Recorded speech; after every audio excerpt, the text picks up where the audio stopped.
wish we'd stayed.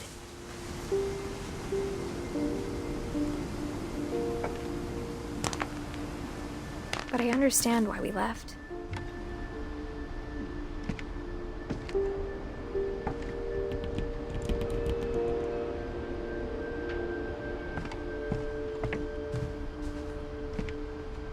My mom ended up leaving everything behind.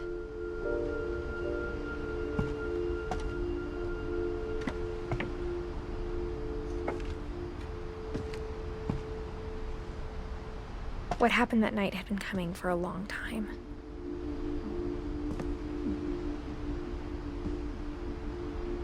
Maybe it should have come sooner.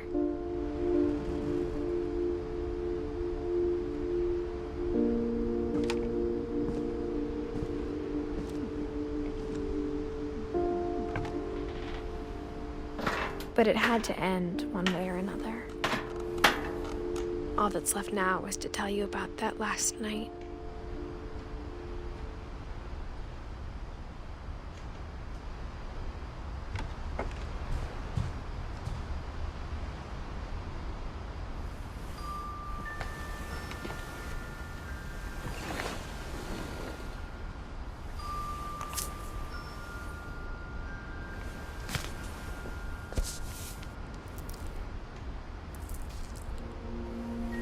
That whole last day, Edie just watched us pack and didn't say a word.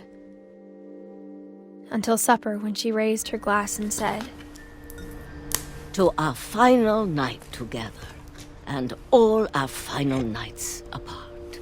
Grandma, you know what I said about alcohol.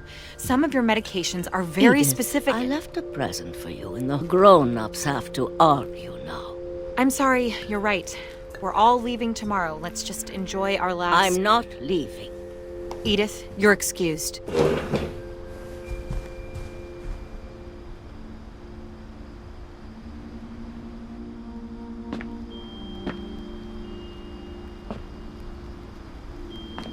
the power had been shut off that morning, but Edie always had plenty of candles.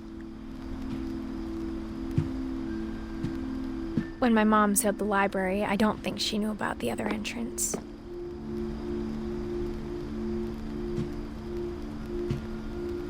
Or that Edie had a key to it.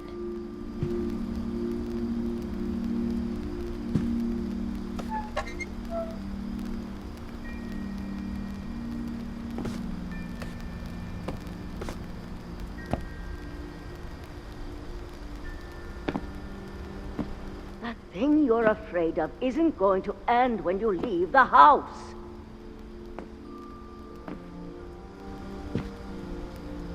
Edith has a right to know these stories. My children are dead because of your stories!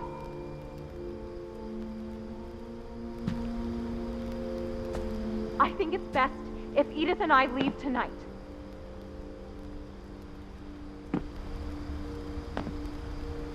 We'll have the nursing home send a van for you in the morning, okay?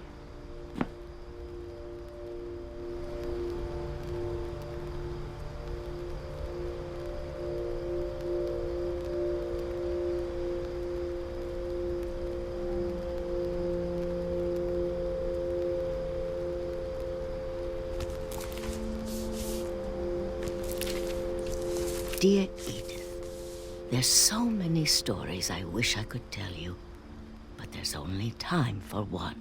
This is about what happened on the night you were born. That night, the tide went way, way out. It was the first and last time I ever saw the old house aground. There'd been an earthquake out in the middle of the ocean.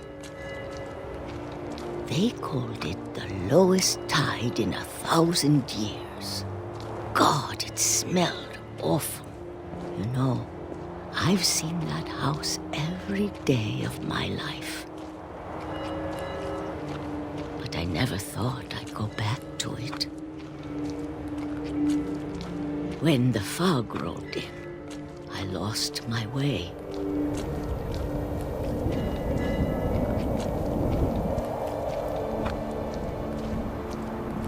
I got turned around.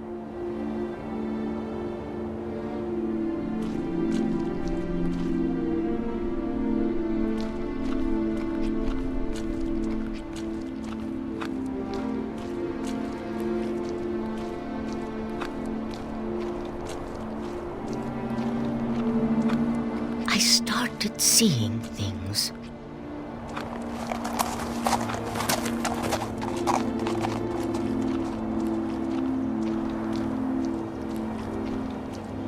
Things I'd forgotten had ever existed.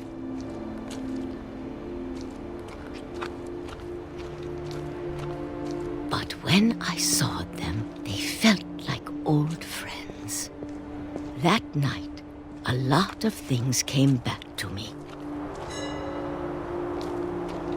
Or maybe I came back to them.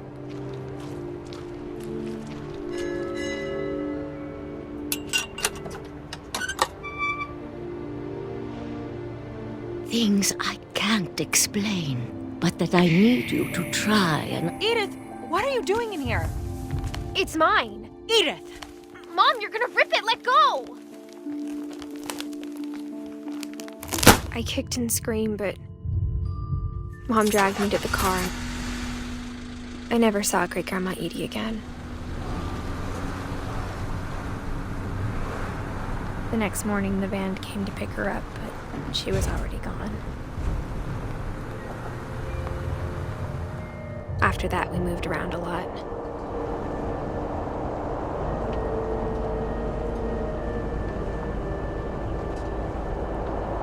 We both tried to make the best of it.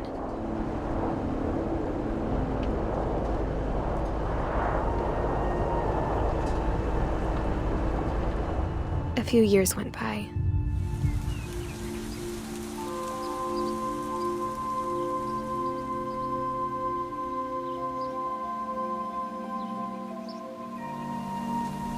My mom didn't like to talk about it.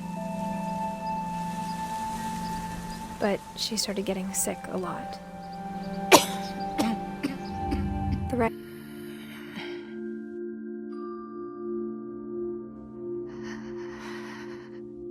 She got better for a while, and then she didn't.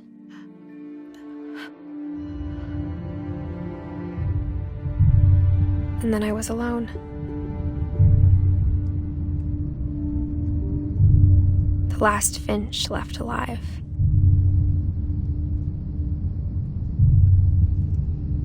Until I found out about you. I'm still not sure what to tell you about all this.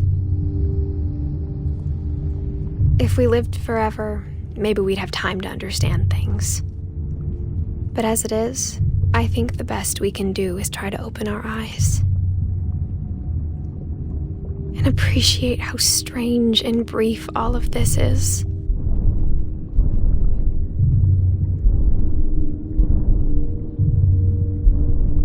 This journal was supposed to be for you.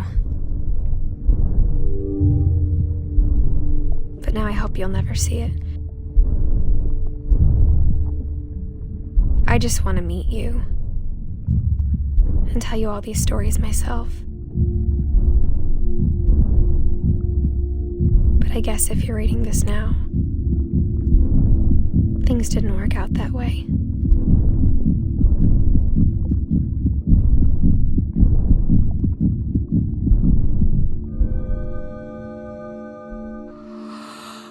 This is where your story begins. I'm sorry I won't be there to see it. It's a lot to ask, but I don't want you to be sad that I'm gone. I want you to be amazed that any of us ever had a chance to be here at all. Good luck.